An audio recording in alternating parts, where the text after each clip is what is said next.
பெரியாரே சொல்கிறாரு, நான் ஏன் திராவிடன் வச்சுக்கிறேன், நான் ஏன் தமிழன் வச்சுக்கல, நான் பின்னாடி வர்றேன். தமிழன்னு வச்சுக்கிட்டா இங்கே அக்ரஹாரத்தில் வாழணும்னு உள்ளே வந்துடுவான், நானும் தமிழன்.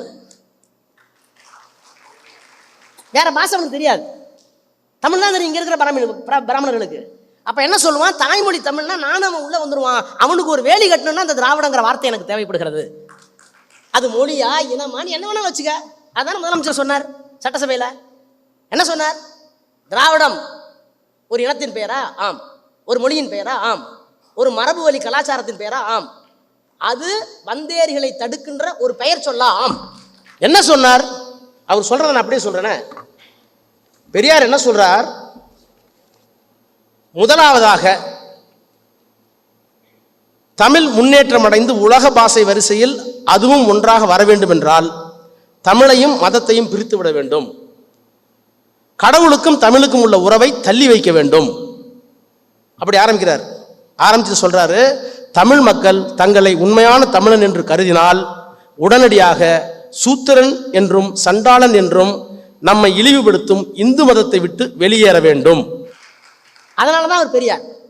ஒன்ன சொல்லி முடிக்கிறேன். அவர் தமிழர்கள்ங்கிற ஆராய்ச்சிக்கு பண்ண வேணாம். அவருடைய ஒரு ஸ்டேட்மெண்ட் போதும். 12/10/1955.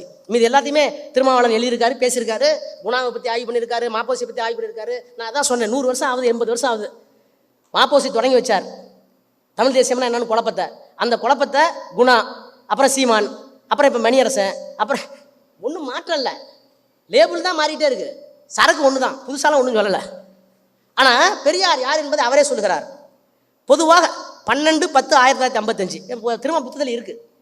பொதுவாக ஆந்திரா பிரிந்ததிலிருந்தே நாட்டு பிரிவினில் எனக்கு கவலை இல்லாமல் போய்விட்டது. பிறகு கன்னடமும் மலையாளமும் பிரிவதில் 2-3 காரணங்களால் சீக்கிரம் பிரிந்தால் தேவலாம் என்ற எண்ணம் எனக்கு தோன்றிவிட்டது. என்ன காரணம் என்றால், கவனிங்க, என்ன காரணம் என்றால், கன்னடியனுக்கும் மலையாளிக்கும் இனப்பற்றோ இன சுயமரியாதையோ பகுத்தணி உணர்ச்சியோ இல்லை என்பதாகும். எப்படி எனில் அவர்களுக்கு வர்ணாசிர வெறுப்பு கிடையாது, சூத்திரன் பற்றி இழிவோ வெட்கமோ பெரும்பாலருக்கு கிடையாது. இந்து மத மூட நம்பிக்கையில் ஊறிவிட்டவர்கள். அவர்கள் இருவருக்கும் மத்திய ஆட்சி என்னும் வடவராட்சிக்கு தங்கள் நாடு அடிமையாக இருப்பது பற்றி சிறிதும் கவலை இல்லை.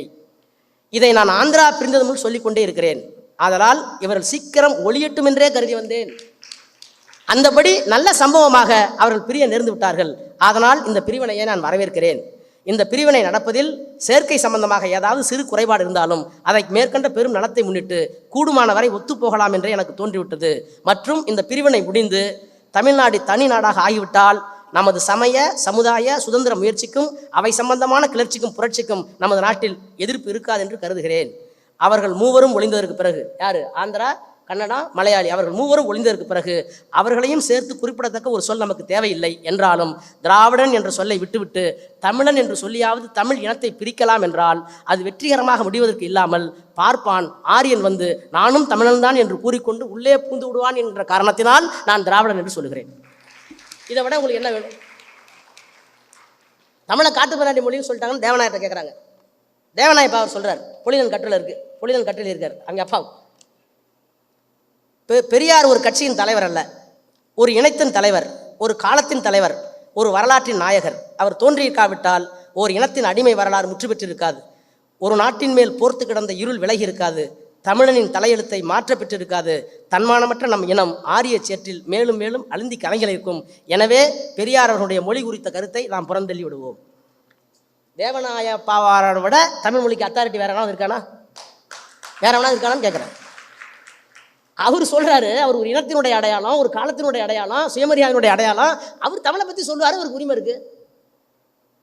அவர் என்ன சொல்றார்? தமிழை வந்து நான் காட்டுமிராண்டி மொழி சொன்னதுக்கு யாருன்னு காரணம்னா, தமிழ்ல அறிவியலுக்கு என்ன இடம்? தமிழை படித்தால் அறிவியல் வளரணும் இல்லை, அறிவியல் வளரலையே. இன்னமும் நீங்கள் என்ன எழுதி வச்சிருக்கீங்க? பித்தா பிறைசூடி பெருமானே தானே இருக்கு. நான் கூட கிண்டல் பண்ண ஒரு கல்லூரி நிகழ்ச்சியில் பித்தா பிறைசூடி பெருமானேன்னு முதல்ல தமிழாசிரியர் சொல்லிட்டு போட்டார். முதல் வகுப்பு பித்தா பிறைசூடி பெருமானா சிவபெருமான், தலையில நிலாவை சூடி இருக்கிற பெருமானே, பெரிய புராணம். பையன் நல்லா கேட்டுக்கிட்டு இருந்தான், பக்தி தொழுக. அடுத்த சயின்ஸ் கிளாஸ் 11:30 மணிக்கு அவர் வந்தார். நிலாவில் முதலாக 1969 ஆம்ஸ்ட்ராங் கால் எடுத்து வைத்தார்னு ஒரு பையன் கரெக்டாக கேட்டான். ஐயா ஒரு சந்தேகம் என்ன, சிவன் தலையிலேயே கை வச்ச கால் வச்சார் அவர் அப்படின்னு கேட்டான். வாத்தியாருக்கு ஒன்றும் புரியல. போன தடவை தான் வாத்தியார் சொல்லிட்டு போனார் சிவன் தலையில் நிலா இருக்குன்னு. நீ நிலாவில் கால் வச்சு நீங்கள் சொல்கிறீங்க, நான் ரெண்டையும் கூட்டி பார்த்தேன். அப்போ ஆம்ஸ்ட்ராங் கால் வச்சது சிவன் தலையிலான்னு கேட்டார். அப்போ இதுதான் தமிழ் என்று சொன்னால் அந்த தமிழில் அறிவியல் இல்லை, ஆக்கப்பூர்வமான உணர்ச்சி இல்லை. அப்போ சைவம் சார்ந்த தமிழோ வைணவம் சார்ந்த தமிழோ எங்களுக்கு அறிவியலை போதிக்கவில்லை, எங்களை பிற்போக்கு கொண்டு போகிறது என்று சொல்ல வந்த பெரியார் தமிழை விமர்சித்தார்.